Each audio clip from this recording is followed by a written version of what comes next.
بالله من الشيطان الرجيم بسم الله الرحمن الرحيم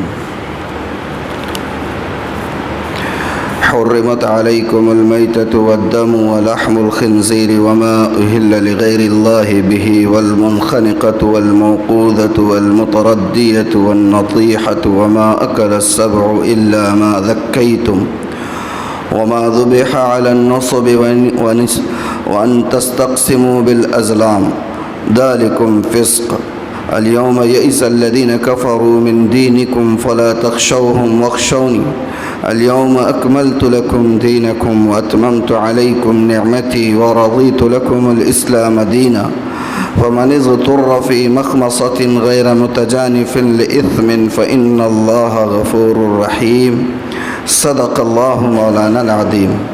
ترجمہ ان آیات مبارکہ کا یہ ہے، باری تعالیٰ فرماتے ہیں حرام ہوا تم پر مردہ جانور، والدم اور خون، ولحم الخنزیر اور سور کا گوشت، وما اہل لغیر اللہ بہ اور جس جانور پر نام پکارا جائے اللہ کے علاوہ کا، والمنخنقۃ اور جو جانور گلا گھوٹنے سے یا گلا گھٹ جانے سے مر گیا ہو، والموقوذۃ یا چوٹ لگنے سے مر گیا ہو، والمتردیۃ یا اوپر سے گر کر جو جانور مر گیا ہو، والنطیحۃ یا کسی اور جانور کے سینگ مارنے کی وجہ سے مر گیا ہو، یہ سب حرام ہے۔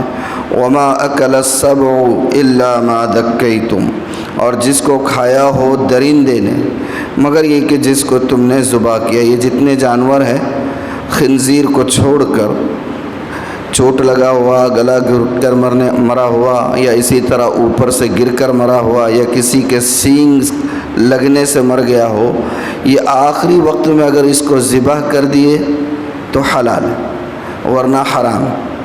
وما ذبح علی النصب اور حرام ہے جو ذبح ہوا کسی تھان پر، وان تستقسموا بالازلام اور یہ کہ تقسیم کرو جوئے کے تیروں کے ذریعے سے، یہ بھی حرام ہے۔ یہ کیا تھا یہ اس کی تفصیل میں بتاؤں گا انشاءاللہ۔ ذالکم فسق یہ گناہ کا کام ہے۔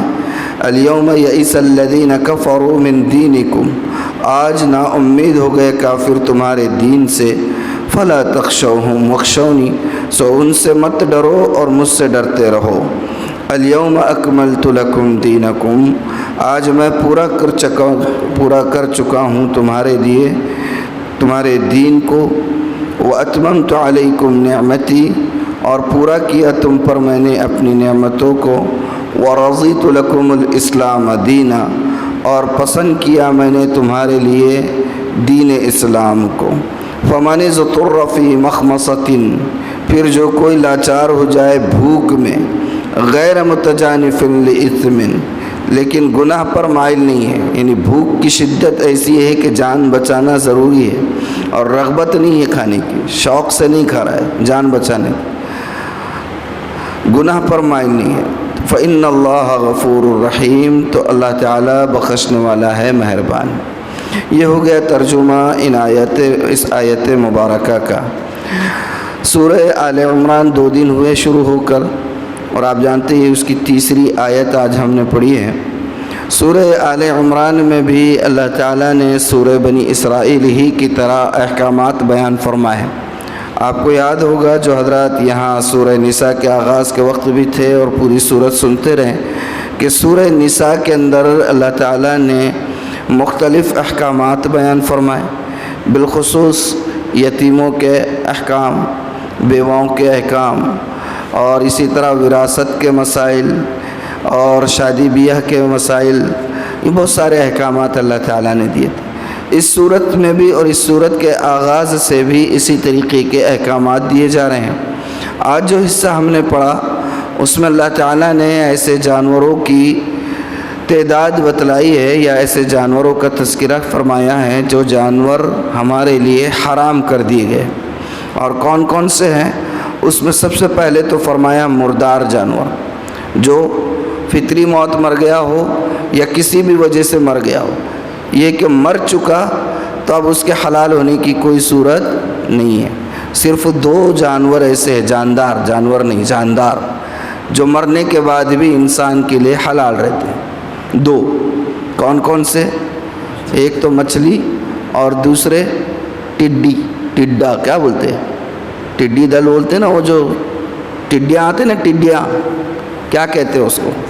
جی جھینگے نہیں، جھینگا الگ ہوتا ہے، ٹڈی آتی ہے. ٹڈی وہ جو کھیتوں کو صاف کر دیتے، پورے جھنڈ کے شکل میں نکلتے ہیں، ایسے پکڑتے نا بچے، 2 ایسے لمبے رہتے، بچے پکڑتے کبھی کبھی. ہاں ٹڈیاں. نہیں سمجھے کیا بولے؟ نہیں، ٹڈی. ہاں گھوڑے کے جیسا رہتا تھوڑا بہت، تو اس کو ٹڈی بولتے ہیں. بہرحال تو 2 جانور ایسے جاندار، ایک مچھلی اور ایک ٹڈی، کہ اس کو اللہ تعالیٰ نے مرنے کے بعد بھی ہمارے لیے حلال ہے.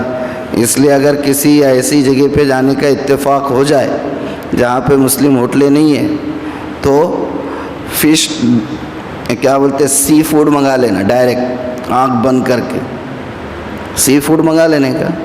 اب کچھ بھی لا لے انہیں سی فوڈ میں، سب جائز ہی ہے نا بھائی، مردار بھی رہا تو جائز ہو جاتا. ہاں سی فوڈ میں ذبح کرنے کا نہیں رہتا ہے کہ صبح بسم اللہ اللہ اکبر بولتے کہ مچھلی پہ بولتے؟ ہاں. تو اگر ایسی جگہ جہاں پر جانے کا اتفاق ہوا کہ مسلم ہوٹلیں نہیں ہیں، تو آدمی کے لیے مسئلہ ہو جاتا ہے. اب ہر ایک کو تو تمہارے کیا بولتے ہیں آپ، اڈلی اور ڈوسا ووسا چلتا نہیں ہے نا. ہاں منہ کو خون لگا لا رہا تو کیا کریں گے آپ؟ ہاں پھر تو سی فوڈ لے لیں، جائز. تو بہرحال اللہ تعالیٰ نے فرمایا کہ حرام، یا ایھا الذین آمنوا لا، اچھا پیچھے آ گیا، ورق پلٹ گیا شاید.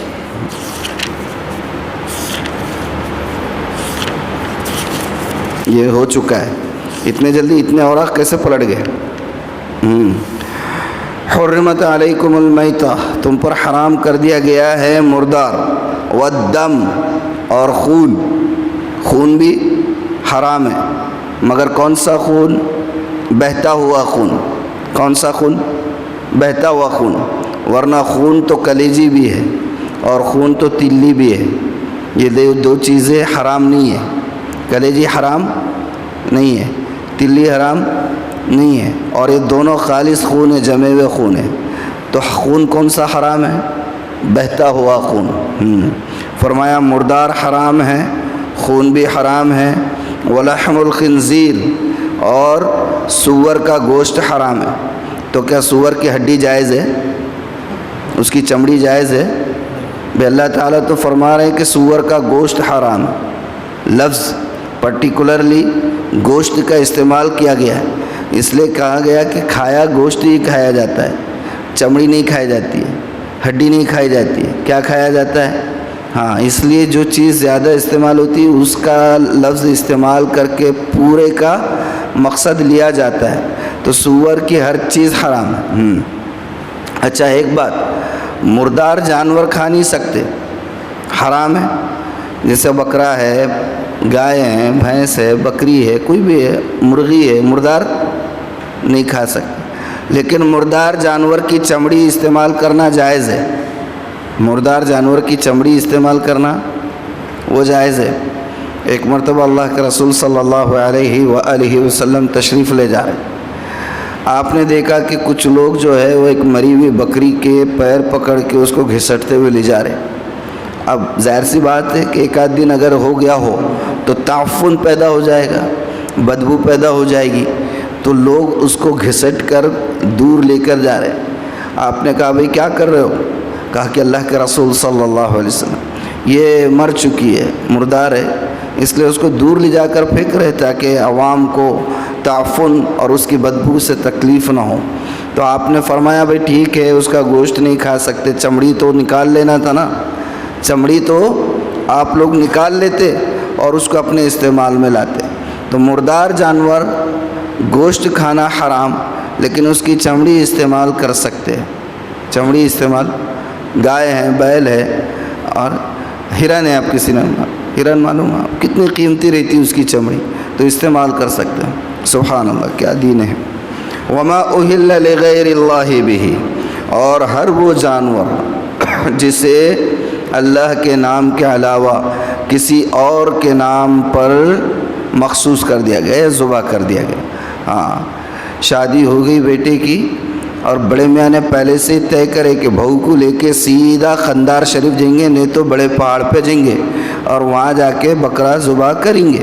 اب یہ جو بکرا ذبح ہوں گا بڑے پہاڑ پہ، قندار پہ، اب یہ بسم اللہ بھی بول کے کریں گے، بسم اللہ بھی بول کے کریں گے تو حرام۔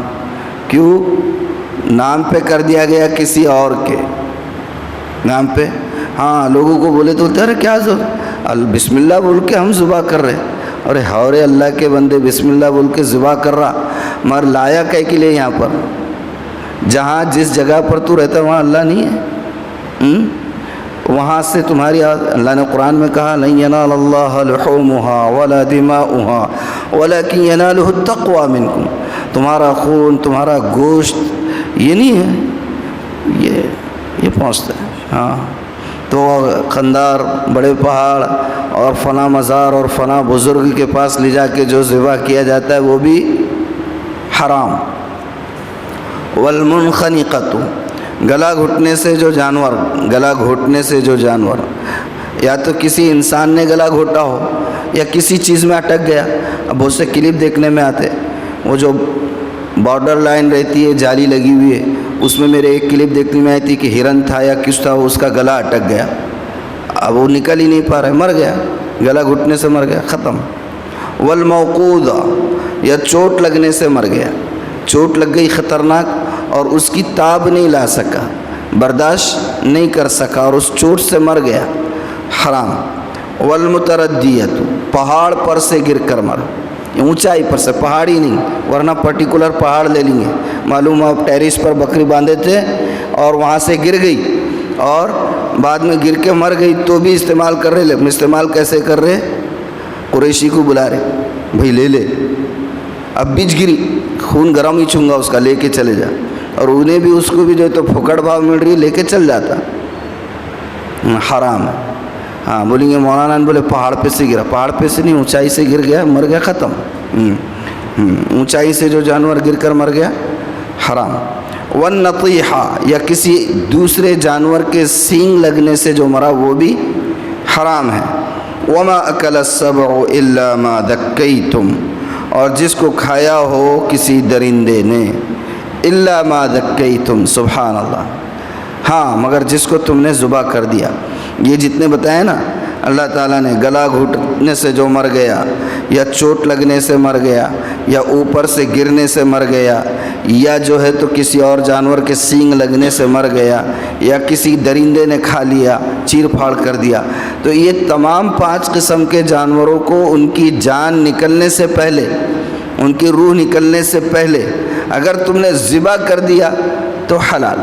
خنزیر نہیں ہے اس دائرے میں، خنزیر وہ فی نفسی اس کی ذات سے ہی ناپاک ہے خنزیر۔ ہاں، کچھ جانور ایسے ہیں جس کو اللہ تعالیٰ نے اس لیے حرام قرار دیا ہے کہ ان کا گوشت انسان کے جسم کے لیے مضر ہے، انسان کے لیے خود ہی جو ہے تو مضر ہے۔ حالانکہ دنیا کہتی رہیں، سائنٹسٹ کہتے رہیں، لیکن کبھی نہ کبھی ایسے بہت ساری یعنی کہ انکشافات ہے جس کو سائنٹسٹ حضرات کو تسلیم کرنا پڑا کہ اسلام نے اس سلسلے میں جو کانسیپٹ دیا تھا وہ صحیح ہے۔ اور کچھ جانور ایسے ہیں کہ جن کے کھانے سے انسان کے جسم کے اوپر تو کوئی سائیڈ ایفیکٹ نہیں پڑتا، لیکن اس کے اخلاقیات پر، اس کے مزاج پر، اس کی سرشت پر جو ہے غلط اثرات پڑتے ہیں۔ اسی میں سے خنزیر ہے۔ خنزیر کا گوشت آج کی دنیا والے بولتے کہ بہت زیادہ اچھا رہتا ہے، ہاں کھانے میں بھی لذیذ ہوتا ہے، بولتے ہیں لوگ، چلتا بھی ہے، یوروپ امریکہ وغیرہ میں کیا ہے بہت چلتا ہے، ہاں، لیکن اس کی جو خسیس جو طبیعت ہے کھانے والوں کے اندر وہی مزاج پایا جاتا ہے۔ اس لیے دیکھ لیجئے کہ جتنے یوروپین اور امریکن کنٹریز کے جو لوگ ہوتے ہیں، آپ دیکھیے کہ سیکسول ڈیزائرز ان کے اندر زیادہ ہوتے ہیں، ان کے اندر سیکسول ڈیزائرز، ہاں جنسی خواہشات بہت زیادہ ہوتی، اور کیسی ہوتی ہے؟ بے لگام۔ سیکسول ڈیزائر ہر انسان کے اندر اور ہونی بھی چاہیے، فطرت کا حصہ ہے، فطرت کا حصہ ہے نا جنسی خواہشات کا پیدا ہونا. اگر جنسی خواہشات پیدا ہی نہیں ہوتی ہے تو تب تو وہ معاشرے کے لیے مسئلہ ہے, معاشرے کے لیے ہاں مسئلہ ہے. لیکن سیکسول ڈیزائرز پراپر وے میں ہونا تو صحیح چیز ہے, لیکن پراپر وے میں نہیں ہے تو آج کیا ہو رہا ہے یورپ اور امریکہ میں, شادی بیاہ کا تصور ختم ہے. کالج اور یونیورسٹیز کی بچیاں, یہ تو اخلاقی ذبح حالی ہے, لیکن یہ اثرات انہی کھائی ہوئی غذاؤں سے جو خون بنتا ہے اسی سے پیدا ہوتے ہیں. کالج اور یونیورسٹی کے لڑکے اور لڑکیوں کے بیگس کے اندر پین اور کاپیز اتنی نہیں ہوں گی, شاید اس میں تھوڑا مبالغہ بھی ہو, لیکن جو سنا ہے بارہا, جتنے کنڈومز کے پاکٹ نکلیں گے, جتنا پروٹیکشن کا سامان نکلے گا, شاید مبالغہ ہو سکتا ہے لیکن بالکل بھی بات اصل نہیں ہے, ایسا نہیں ہے. تو اللہ حفاظت کرے. تو کچھ چیزیں ایسی شریعت کے ہر حکم میں کوئی نہ کوئی حکمت ضرور ہوتی ہے. اللہ نے کوئی چیز بغیر حکمت کے عطا نہیں کیا. ہاں ہمارا کام یہ ہے کہ ہم حکمتیں ڈھونڈتے نہیں بیٹھنا, عقل کے گھوڑے نہیں دوڑانا. جو اللہ نے کہہ دیا, رسول اللہ صلی اللہ علیہ وآلہ وسلم نے فرما دیا, ہمارے لیے حرف آخر. اس کی حکمت جاننے کی ضرورت نہیں. آپ کو پتہ چل جائے سبحان اللہ, نہیں پتہ چلے تب بھی ہمیں ہاں بس کرنا ہے. وما ذبح علی النصب, اور حرام ہے جو ذبح ہوا کسی تھان پر. وان تستقسموا بالازلام, اور یہ کہ تقسیم کرو جوئے کے تیروں سے. کیا تھا یہ؟ شکار کرتے تھے جاہلیت کے زمانے میں, اور شکار کرنے کے بعد دو چار لوگ مل کے کر رہے ہیں. اب گوشت کیسے تقسیم کریں گے جانور کا؟ چار لوگوں نے مل کے ایک ہرن شکار کیا, اب گوشت کیسے تقسیم کریں گے؟ نیت ہر ایک کی ہے کہ پورا میں لے کر جاؤں. تو خانہ کعبہ کا جو خادم ہوتا تھا اس کے پاس ایک ترکش رکھا ہوتا تھا, جس ترکش میں کئی تیر ہوتے تھے, اور ان تیروں کے اوپر لکھا ہوتا تھا نام یا لا. نام لا, یس نو. نام مینس یس, لا مینس نو. تو ایسا اس کے ترکش میں تیر رہتے تھے اور اس پہ یہ لکھا ہوا ہوتا تھا. اب ان کی نیت میں فطور سامنے والے کو دینا نہیں ہے, تو جا کے پہلے سے انڈر ٹیبل اس خادم کو دے دیتے, ہری پتی دے دیے, اور اس کو بول دینا کہ بھئی میرا نام آئے گا تو یس والا تیر نکالنا. اب وہ تیر نکالتا تھا ترکش میں سے, ایک صاحب آئے سامنے اور انہیں تیر نکال رہا, اس پہ اگر نو لکھا رہا تو اس کا حصہ اس میں سے ختم. پھر دوسرا تیر نکالا, اس پہ اگر نام لکھا ہے یس تو جو سامنے کھڑا ہے اس کو پورا جانور, باقی کے محروم. تو یہ ہوتا تھا. تو اللہ تعالیٰ نے کہا وَأَن تَسْتَقْسِمُوا بِالْأَزْلَامِ, اور جوئے کے تیروں کے ذریعے سے تم تقسیم کرو, یہ بھی حرام ہے. شکار اگر حلال ہے, سب مل کر کر رہے ہیں تو سب مل کر بھی کھانا چاہیے. ہاں ہرچے آمد در گھسیٹ, ایسی مزاحیہ شعر ہے, مزاحیہ بچوں نے بنا دیا ہوا مدرسوں کے. ہرچے آمد در گھسیٹ, عام باشد یا کویٹ, یعنی جو بھی آ رہا ہے بس آنے دو, عام ہو کیا کویٹ ہو, اس سے اپنے کو کیا مطلب. ویسا نہیں ہے, ویسا ہے ویسا نہیں ہے. اللہ حفاظت ہو. ذالکم فسق, یہ سب گناہ کے کام ہیں. ایسے کام گناہ کے کام. کیا انداز ہے اللہ تعالیٰ کا, کتنا پیارا انداز ہے. الیوم یئس الذین کفروا من دینکم, آج نا امید ہو گئے ہیں وہ لوگ جنہوں نے کفر کیا تمہارے دین سے. پہلے اب ان کو سمجھ میں آ گیا, ریئلائز ہو گیا ان کو کہ ابتدا میں جب اسلام کا آغاز ہوا تھا کمزور تھے, کم تھے, زیادہ ماننے والے نہیں تھے, اس لیے ہم نے اپنی بہت چلا لی. لیکن جب سے انہوں مکہ سے ہجرت کر کے مدینہ چلے گئے اور وہاں اللہ تعالیٰ نے کچھ اقتدار بھی دے دیا, اور اہل اسلام کی اور اسلام کو قبول کرنے والوں کی تعداد دن بدن بڑھتی چلی جا رہی ہے, اور اب ان کی تعداد ہم سے کچھ کم نہیں بلکہ اب زیادہ ہو گئی ہے. اب ہم ان کا کچھ بگاڑ نہیں سکتے. اللہ تعالیٰ یہی فرما رہے کہ الیوم یئس الذین کفروا من دینکم, آج یہ لوگ نا امید ہو گئے. آج سے مطلب کون سا دن, کون سا دن؟ حجۃ الوداع کا دن. یہ آیت, یہ سورت حجۃ الوداع میں نازل ہوئی ہے. کب نازل ہوئی ہے؟ ہاں بالکل آخری صورتوں میں سے ہے سورۃ آل عمران۔ اس کے بعد اللہ کے رسول صلی اللہ علیہ وسلم اس دنیا میں صرف 80 دن حیات رہے۔ کتنے دن؟ 80 دن۔ اس کے بعد آپ اس دنیا سے پردہ فرما گئے۔ 80 دن تک آپ اس دنیا میں رہے۔ اس کے بعد احکامات کے سلسلے کی کوئی آیت نازل نہیں ہوئی، اور بہت اہم صورت ہیں۔ تو عرفات کے میدان میں اتفاق سے جمعہ کا دن تھا، اور وقت قبولیت کا عصر کے بعد کا ہے، اور اس وقت یہ آیتیں اتری ہیں۔ 1,20,000 سے زائد صحابہ اس حج میں اللہ کے رسول صلی اللہ علیہ وآلہ وسلم کے ساتھ ہے۔ اتنا بڑا مجمع ہے، تو ظاہر سی بات ہے کہ کفر کے سینے میں تو تکلیف تو ہوئی رہی ہوگی۔ تو اللہ تعالیٰ فرما رہے ہیں کہ آج یہ لوگ نا امید ہو گئے ہیں تمہارے دین سے، اب تمہارا کام کیا ہے؟ فلا تخشوہم، ان سے مت ڈرو، واخشونی، اور مجھ سے ڈرو۔ کرنے والا کون ہے؟ اللہ ہے۔ سارے اسباب، ساری تگودو، ساری اسٹریٹجی اور حکومت کی ساری مشنریز، سارا پاور، سارا امپلائمنٹ، سارا امپاورمنٹ، سب کچھ آپ کے ہاتھ میں ہے۔ اور کرناٹک میں ایسی زبردست دھول چٹا دی کہ سوچنے پہ مجبور ہو گئی کہ کیا ہو گیا۔ تو ڈرو مت۔ NRC کا نعرہ لگائیں گے انہوں، کیا کا نعرہ لگائیں گے؟ NRC کا بھی نعرہ لگائیں گے، اور کیا لگائیں گے؟ فنڈامنٹلسٹ ہے تم، اس کا بھی لگائیں گے۔ اورنگزیب کا نام لے لیے تو پوچھ گچھ بھی کر لیں گے، تصویر شیئر کر دی تو جیل میں بھی ڈال دیں گے۔ لیکن یہ کیا ہے؟ دھواں ہے۔ کیا ہے؟ دھواں ہے، دھواں۔ ایک دن حکومت کتنی بھی بڑی خرابیوں کے ساتھ چل سکتی ہے، یاد رکھیے۔ اور یہ میں نہیں کہہ رہا ہوں، بڑوں کی بات ہے۔ حکومت کسی بھی دائرے میں، چاہے وہ گھر کے دائرے میں ہوں، چاہے وہ کسی تنظیم کے دائرے میں ہوں، کسی ادارے کے دائرے میں ہوں، یا کسی برادری کے دائرے میں ہو، یا کسی ملک کے دائرے کی ہو، حکومت بڑے سے بڑے گناہ کے ساتھ تو چل سکتی ہے، ظلم کے ساتھ نہیں چل سکتی۔ ایک نہ ایک دن ختم ہونا۔ دھول ایسی ہی چٹائی جاتی ہے کہ آدمی ریئلائز نہیں کر پاتا ہے اور اینالائز نہیں کر سکتا ہے کہ کیا ہو گیا اور اچانک کیسے ہو گیا۔ ہماری اسٹریٹجی تو بہت کچھ تھی۔ کیسی اسٹریٹجی تھی کہ ملک کا نمبر 1 کا شہری اور پوری ملک کے اوپر جس کی حکمرانی، وہ وہاں گلی کوچوں میں جو ہے تو پرچار کرتے پھر رہے ہیں۔ تو ایسا ہے، ڈرنا نہیں ہے۔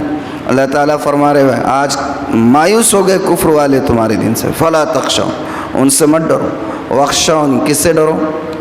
اللہ سے ڈرنا، اللہ سے ڈرنا۔ حضرت اللہ کے رسول صلی اللہ علیہ وسلم تشریف فرما رہے ہیں، اور آپ کے چچا زاد بھائی فضل بن عباس آپ کے ساتھ پیچھے بیٹھے ہوئے، گھوڑے پر پیچھے بیٹھے ہوئے۔ اللہ کے رسول صلی اللہ علیہ وسلم کا انداز کتنا پیارا تھا۔ آپ واقعتاً رحمت للعالمین صلی اللہ علیہ وسلم بڑے پیارے انداز میں کہا کہ بیٹے ایک بات کہتا ہوں، یاد رکھنا، احفظ اللہ تجدہ تجاہک، ہر وقت اللہ کو یاد رکھنا، یعنی اللہ کا استحضار رکھنا کہ کرنے والا وہی ہے، اسی کے دست قدرت سے ہوتا ہے۔ تجدہ تجاہک، اگر یہ کرو گے تو ہر وقت اللہ کو اپنی مدد میں اپنے ساتھ پاؤ۔ لیکن یہ احساس تو پیدا کرنا ہوگا نا۔ احساس بڑھا دیتا ہے ہر درد کی شدت کو، احساس بڑھا دیتا ہے ہر درد کی شدت کو۔ محسوس کرو گے تو کسک اور بڑھے گی، لیکن محسوس کرنا پڑے گا نا، اس کے بغیر کسک پیدا ہوگی نہیں ہوگی۔ فرمایا الیوم اکملت لکم دینکم، آج میں پورا کر چکا ہوں تمہارے لیے تمہارا دین۔ دین مکمل ہو گیا نا، اب اس کے بعد کوئی احکامات کی ضرورت باقی نہیں رہی۔ اللہ کی طرف سے کوئی جبرائیل اب زمین کے اوپر نہیں آئیں گے۔ اس آیت کے بعد یہ سمجھ لیجئے کہ جبرائیل کا بطور وحی کے پیغمبر کے وحی لے کر آنے کا سلسلہ اب قیامت تک کے لیے ختم ہو گیا۔ اب وہ آتے رہیں گے، ہر سال آتے شب قدر کے وقت پورا جھول لے کر آتے نا، آتے کہ نہیں آتے؟ اللہ تعالیٰ نے فرمایا نا انا انزلناہ فی لیلۃ القدر، وما ادراک ما لیلۃ القدر لیلۃ القدر خیر من الف شہر تنزل الملائکۃ والروح فیہا. اس میں فرشتے بھی اور جبرائیل بھی اترتے رہتے ہیں. کس میں؟ شب قدر. ہاں تو وہ قیامت تک آتے رہیں گے مگر وحی لے کر اب، اس لیے کہ میرے اور آپ کے آقا محمد الرسول اللہ صلی اللہ علیہ وآلہ وسلم خاتم النبیین ہیں. آپ کے بعد اب قیامت کی صبح تک کوئی پیغمبر آنے والے نہیں ہیں. تو اللہ نے فرمایا کہ دین مکمل ہو گیا، لیکن حالات کے حساب سے مسائل تو نئے نئے آتے، پھر کیسا ہوگا؟ تو اجتہاد کا ایک سلسلہ رکھا گیا کہ جو اصول قرآن نے، حدیث نے، اللہ کے رسول نے، صحابہ نے طے کیے ہوئے ہیں یا ان کے معمولات سے علماء نے طے کی، ان اصول کی روشنی میں قیامت کی صبح تک نئے نئے پیدا ہونے والے مسائل کا حل نکالا جاتا رہے گا، اور اسی کو فقہ کہتے ہیں، اور اس طریقے کے مسائل مستنبط کرنے والوں کو فقہا کہتے ہیں. اور ان میں 4 بڑے نام ہیں: امام اعظم ابو حنیفہ رحمہ اللہ، امام مالک بن دینار رحمہ اللہ، اور امام شافعی اور امام احمد بن حنبل رحمہم اللہ. ان چاروں کے مسالک آج پوری دنیا میں رائج ہے.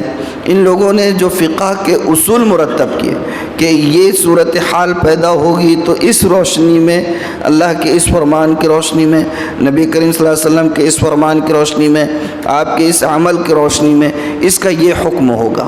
یعنی ایسے اصول بنا دیے کہ اصول بنانے کی وجہ سے مسائل اب کیسے بھی پیدا ہوتے رہیں، انشاءاللہ قیامت کی صبح تک جو ہے دین کے معاملے میں کسی کو کوئی تشنگی محسوس نہیں ہوگی.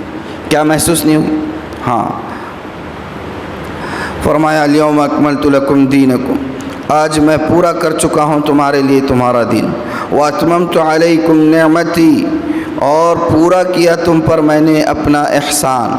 اللہ نے ایسا احسان پورا کیا ہے کہ اب کسی اور کے طرف دیکھنے کی ہمیں ضرورت نہیں ہے. ہے کیا ضرورت؟ نہیں ہے. ہاں اب ایک آدمی کو مندی میسر ہے، سامنے رکھی ہوئی ہے، اور بازو میں بیٹھے اللہ پوئے کھا رہا، انہیں مندی چھوڑ کے وہ پوئے کی طرف للچائی ہوئی نظروں سے دیکھ رہا ہے، تو اس کی عقل پہ ماتم ہی کرنا پڑے گا نا، اپنے کو ماتم کرنا پڑے گا کہ نہیں؟ تو یہی حال ہم لوگوں کا ہے. اللہ نے اتنی پیاری تہذیب، اتنا پیارا کلچر، اتنی پیاری تعلیمات، اتنا پیارا دین ہمیں دیا، اور ہم اتنے پیارے دین کو چھوڑ کر وہ یورپ اور امریکہ اور یہ پیشاب پینے والوں کی گھٹیا تہذیب کو جو ہے تو للچائی ہوئی نظروں سے دیکھ. عقل پہ ماتم نہیں کرنا پڑے گا. کیسا مذہب ہے؟ میں پرسوں کا مجھے تو اب تک گھن آ رہی ہے. چوک سے گزر رہا تھا، پرسوں کی بات ہے، 2-3 دن پہلے بولا نا، میں کل بھی بولا شاید. چوک سے گزر رہا، وہ دور سے آواز آ رہی ہے، ہاں وہ دور سے آواز آ رہی ہے شہنائیوں کی، باجے کی. تو میں بولا کچھ تو بھی شادی آدی جا رہی شاید غیر مسلموں. دیکھا تو پولیس والے دکھ رہے اور وہ سیٹیاں بجا رہے اور وہ ہنگامہ، اور ہٹو ہٹو ہٹو، ہنگامہ چل رہا. مطلب کچھ تو بھی بڑا ان کا پروگرام دکھ رہا. جب ایک دم قریب میں آئے تو کیا دیکھ رہے، وہ پوری میوزک کے ساتھ وہ ٹھن ٹھن گوپال جا رہا، مادر ذات پورا اوپر سے نیچے تک، اور ایک نہیں 3 ننگے پورے، اور ماڈرن قسم کی امیر گھرانوں کی عورتیں ان ننگوں کے پیچھے بھاگ رہی ہیں. لا حول ولا قوت. کتنا کرم ہے اللہ کا، سبحان اللہ، الحمدللہ الحمدللہ الحمدللہ کہ اللہ نے دین اسلام میں پیدا کیا. ہم کتنا ہی بڑی نعمت ہے، یہ ہے یا نہیں ہے؟ اس نعمت کے بعد کسی اور طرف دیکھیں ہم. اللہ اکبر. وَرَضِيتُ لَكُمُ الْإِسْلَامَ دِينًا، اور پسند کیا میں نے تمہارے لیے دین اسلام کو. دین اسلام کو اللہ نے پسند کیا ہمارے لیے، سبحان اللہ. وَمَنِ اضْطُرَّ فِي مَخْمَصَةٍ غَيْرَ مُتَجَانِفٍ لِإِثْمٍ، پھر جو کوئی لاچار ہو جائے، بھوک سے مجبور ہو جائے.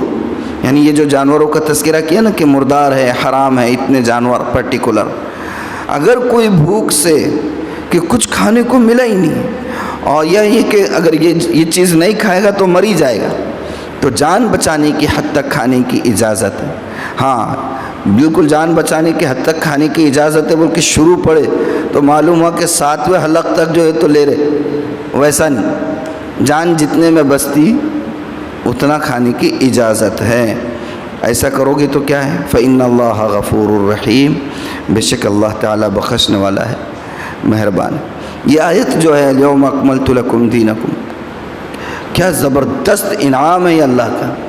حضرت عمر سے ایک مرتبہ چند یہودیوں نے کہا اگر ایسی کوئی آیت یا ایسی کوئی خوشخبری ہماری کتابوں میں آتی نا، تمہارے کتاب میں ایک خوشخبری ہے، ہماری کتابوں میں آتی یا ہم کو اوپر والے کی طرف سے ایسا پیغام آتا تو اس دن کو تو ہم جو ہے جشن کا دن منا لیتے. کیا کرتے؟ ہاں یہ جو ڈیز منانے کا سسٹم ہے نا، مدر ڈے، ایک دن میں جا کے خالی پھول دے دیے، ہو گیا حق ادا. بعد میں روز اس کے آنکھوں سے جو ہے وہ پھول کے کلر کا پانی نکالتے، خون بہاتے اس کے آنکھوں سے، اور مدر ڈے منا رہے. تو یہی ہے ان کی تہذیب، منانے کی، اور ہماری تہذیب ماننے کی. ہماری تہذیب کئی کی ہے اور ان کی تہذیب منانے کی. تو یہودیوں نے کہا کہ ایک ایسا پیغام ہے تمہارے قرآن میں کہ اگر ویسا پیغام اوپر والے کی طرف سے ہمارے پاس آتا نا تو ہم تو جشن مناتے ہیں. تو حضرت عمر نے کہا کہ ہمیں جشن منانے کی ضرورت نہیں ہے، ہمیں پتہ ہے تم کون سی آیت کا تذکرہ کرو. کہا کہ یہ آیت ہے اور ہم کو پتہ ہے یہ کب اتری تھی، عرفہ کا دن تھا. کون سا دن تھا؟ جمعہ کا دن تھا. کس وقت ہے؟ کہا کہ عصر کے بعد. اور اللہ کے رسول صلی اللہ علیہ وسلم کا آخری حج تھا. سب پتہ ہے ہمیں، لیکن ہم منانے والوں میں سے نہیں ہیں. منانے والوں میں کون ہے؟ اب یہ مناتے، کیا مناتے؟ Christmas day. کیا ہے کرسمس ڈے؟ ان کے حساب سے حضرت عیسیٰ علیہ السلام کی پیدائش کا دن. ہمارے پاس کانسیپٹ تھا اس کا.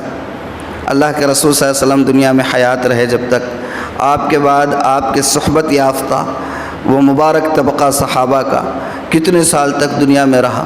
پھر صحابہ کے بعد صحابہ کی صحبت سے فیضیاب ہونے والا مبارک گروہ تابعین کا، اور پھر ان کے بعد ان سے مستفید ہونے والا تابعین کا طبقہ، تقریباً 200-250 سال کا عرصہ ہوتا ہے.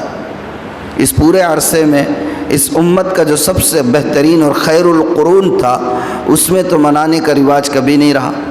ہم نے پتہ نہیں کہاں سے جو ہے تو میلاد النبی شروع کر دیا. کہاں سے شروع کرے بھی ہم نے؟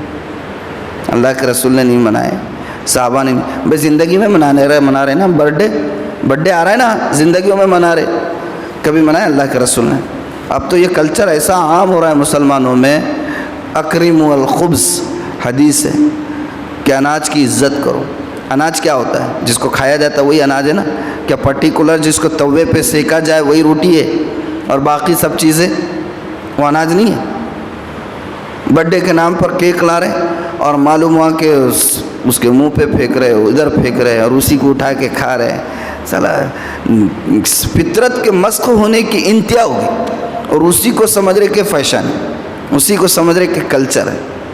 آخری درجے پہ پہنچ گئی انسانیت. اللہ حفاظت فرمائے. تو ایک بہت بڑا مسئلہ ہے. اللہ تعالی ہمیں اس کا ادراک نصیب فرمائے، اس کا شعور نصیب فرمائے کہ اللہ نے کون سی نعمت سے ہمیں سرفراز کیا ہے اور ہم کیسی عظیم نعمت کو لیے پھر رہے ہیں اپنے سینوں میں، لیکن اس کا ادراک نہیں ہے. اللہ تعالیٰ اس کا صحیح فہم عطا فرمائے. والحمدللہ علی ذالک کہ ہم لوگ یہاں تک پڑھ چکے ہیں. اب اگر اللہ تعالیٰ حیات مستعار عطا فرمائے اور توفیق شامل حال رہی تو انشاءاللہ آئندہ حصہ اب ہم کل پڑھیں گے. یاد رکھا کیجیے، جو پڑھ رہے ہیں سرسری سننے اس کے بجائے تھوڑا سا ذہن میں بھی رکھا کیجیے. یہ آگے کی کتاب نہیں. چلیے آج سے قربانی کے مسائل شروع کرتے ہم لوگ. اب حاجی لوگ جا چکے، اب کس کو سنانے کا حج کے؟ اس میں ہے قربانی کے.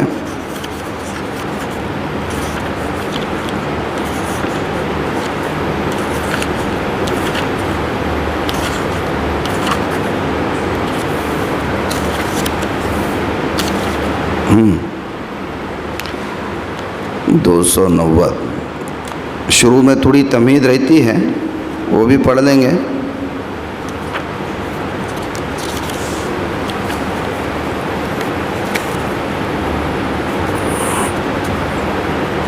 یہ انسانی تاریخ کا ایسا اثر انگیز واقعہ ہے. کون سا واقعہ؟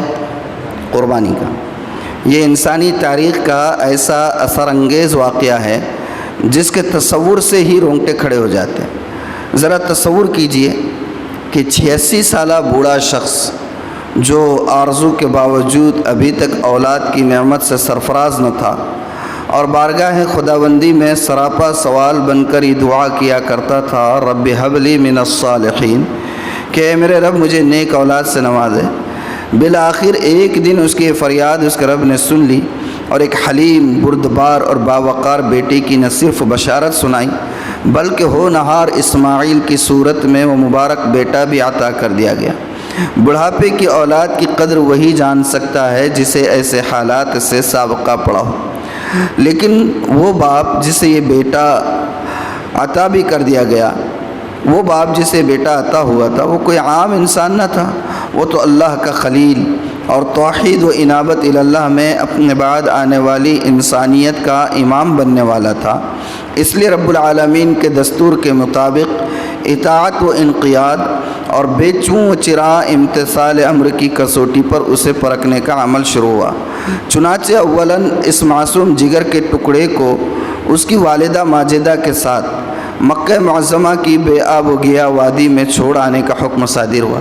ہم اس واقعے کو کہ حضرت ابراہیم کو حکم ہوا تھا کہ اپنے بیوی اور بچے کو بے آب و گیا وادی میں چھوڑ دے، کبھی جو ہے تو اس پس منظر کے ساتھ غور نہیں کرتے۔ اب غور کریں کہ 86 سال کی عمر میں بیٹا آتا ہوا ہے، ایک دم بڑھاپے کی عمر میں، اس سے پہلے آپ کو اولاد نہیں ہے اور وہ اولاد ہو رہی ہے اور اس کی بچے کی چہچہاٹ ہوگی، بچے کی آوازیں ہوگی، اس کا معصوم، اس کا انداز جو کھیلنے کا ہوتا وہ ہوگا، ہر ادا کو دیکھ کر باپ خوش ہوتا ہے۔ ویسے حال میں حکم دیا گیا لے جا کے چھوڑ دو، اور چھوڑنا بھی کہاں ہے جہاں کوئی انسان نہیں، کوئی چرند پرند نہیں، چرند پرند ہو بھی سکتے ہیں، انسان تو نہیں تھا، کوئی جانور نہیں ہے، اور ویسی جگہ چھوڑنے کا حکم دیا جا رہا ہے، اور حضرت ابراہیم بے چوں و چرا لے جا کر چھوڑ رہے ہیں۔ کیا بڑا یعنی کہ ان کا جگر تھا، حوصلہ تھا اور ان کی قربانی تھی، ہم اس کا تصور نہیں کر سکتے۔ بہرحال وہ نور نظر لخت جگر پیارا سا اسماعیل اب جوانی کی دہلیز پر قدم رکھ چکا تھا، اور امید ہو چلی تھی کہ یہ ہونہار بیٹا اب اپنے بوڑھے باپ کا سہارا بنے گا اور ضعف و کمزوری کی عمر میں اس کا ہاتھ بٹائے گا۔ لیکن عین اسی زمانے میں جب کہ نظروں میں روشن مستقبل کے خواب سجائے جا رہے تھے، اس خلیل اللہ ابراہیم کو خواب میں یہ حکم ربی پہنچا کہ اب ہمیں تمہارے عزیز از جان نور نظر کی جان کی قربانی منظور ہے۔ ذرا سوچئے کیسا دلدوز حکم ہے، اس حکم سے دل پاش پاش ہو جائے تو بجا ہے۔ آرزو کے بعد حاصل شدہ ایک ہونہار جوان بیٹے کو ایک بوڑھا باپ اپنے ہاتھ سے ذبح کرے، کیا مادیت کی دنیا میں کوئی اسے سوچ بھی سکتا ہے؟ لیکن انسانیت کی تاریخ کا یہ روشن ورق آج بھی سچی تاریخ کے صفحات پر نقش ہے، اور تا قیامت نقش رہے گا کہ جس حکم کی تعمیل کو دنیا والے سوچ بھی نہیں سکتے تھے، اللہ کے خلیل ابراہیم نے اس حکم ربی کو بصر و چشم قبول کر کے برملا اس کی تعمیل کا شرف حاصل کیا اور اپنے لیے ابدی شرافت و عظمت مقدر کرا لی، اور اس پر ترا یہ کہ اس تعمیل حکم میں وہ سعادت آثار بیٹا اسماعیل اپنے عظیم والد ابراہیم خلیل اللہ کے شانہ بشانہ نظر آیا اور بجا طور پر ذبیح اللہ کے مبارک لقب کا حقدار بنا۔ اللہ تعالیٰ کو ان باسعادت باپ بیٹی کی ادائیں ایسی پسند آئیں کہ قیامت تک ان کا نام روشن فرما دیا، اور اپنی مقدس کتاب قرآن کریم میں بڑے اچھوتے انداز میں ان کا تذکرہ فرمایا۔ آپ بھی پڑھیے اور سمجھیے کہ اللہ تعالیٰ اپنے بندوں سے کس طرح کی اطاعت چاہتے ہیں، اور اطاعت شعار بندوں کا اللہ رب العالمین کی بارگاہ میں کتنا بلند مقام ہے، ارشاد خداوندی ہے۔ انشاءاللہ اس کو کل پڑھیں گے۔ لیکن ایک بات تو سمجھ میں آتی ہے کہ یہ جو قربانی کی سنت ہے، آج کل بہت زیادہ سو کالڈ اسکالر نہیں رہتے ہیں، سو کالڈ اسکالر، خود ساختہ دانشور، ارے بھئی اتنا خون بہاتے، لاکھوں جانور کاٹتے، کیا ضرورت ہے؟ کسی بچے کی فیس دے دینا اسکول کی، کسی غریب کی بچی کی شادی کر دینا۔ بھئی تیرا دماغ تیرے پاس رکھ، ہم کو ضرورت نہیں تیرے دماغ کی۔ ہم وہ لوگ ہیں، ہم واقعتاً فنڈامنٹل ہیں دین کے معاملے میں، ہمیں حکم دیا گیا ہے کرنا ہے، عقل نہیں دوڑانا ہے، بس اطاعت آمنا۔ بس بہت آتے ہیں اب ایسی جو مسلمانوں کے تہوار آتے ہیں نا، تو ایسے بہت آتے ہیں، ہاں، لیکن ان کو اگر پوچھا جائے کہ بھائی آپ اور آپ کی بیوی دونوں ہی ہے، اور ہم دو ہمارے دو کے قائل ہیں، تو اتنا بڑا جو ہے تو گھر بنانے کی ضرورت کیا ہے؟ 4 اے سی لگانے کی ضرورت کیا ہے؟ اور وہ LCD لا کے لگانے کی ضرورت کیا ہے؟ موبائل میں نظر آ رہا نا، وہی موبائل میں دیکھ لو نا، یہ ہوم تھیٹر لا کے کیوں لگا دیے؟ وہ پیسہ لگاؤ نا، ادھر لگاتے ہاں. تو یہ سب خالی باتیں ہیں، یہ سب پیڈ لوگ ہوتے. کیا ہوتے یہ؟ پیڈ ہے، پیڈ. کہاں سے پیڈ ہوتا ہے؟ حکومتی مشنریز بھی ہیں اور پرائیویٹ مشنریز بھی ہیں جو کام کرتی ہیں اپنا، اور ایسے جو ہیں ابن الوقت لوگ ہمارے پاس سے بھی مل جاتے ہوں. اللہ حفاظت فرمائے. جو کچھ پڑھا ہے، جو کچھ سنا، اللہ تعالیٰ اس پر صدق دل سے عمل کی توفیق عطا فرمائے. سبحان اللہ وبحمدہ، سبحانک اللہم وبحمدک، نشہد ان لا الہ الا انت، نستغفرک ونتوب الیک. سبحان ربک رب العزت عما یصفون، وسلام علی المرسلین، والحمد للہ.